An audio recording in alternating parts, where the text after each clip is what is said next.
Hello, welcome to Chemical Engineering Thermodynamics. In this first module, I'm going to offer an introduction to thermodynamics. We're going to cover three sections. First, we'll talk about thermodynamics and chemical engineering.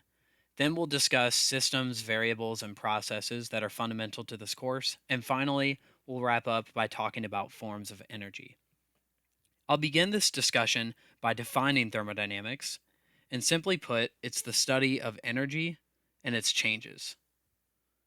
So we're going to look at how energy is transformed from one form to another, and we'll also see how we account for different types of energy in our process.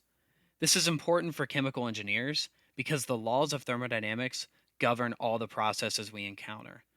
So we have separation processes, you might think of distillation or membrane separation systems. We have heat transfer operations, so we use heat exchangers to cool down hot streams or to heat up cold streams. And we have chemical reactions, so the laws of thermodynamics are going to influence how much product we can produce if we run the reaction to equilibrium, for example. And so, as you can see, these laws are going to determine what's actually feasible in a process that we're designing. So, you can think of them as your constraints, whether you're trying to optimize a process or just develop a new chemical process and make sure it operates smoothly.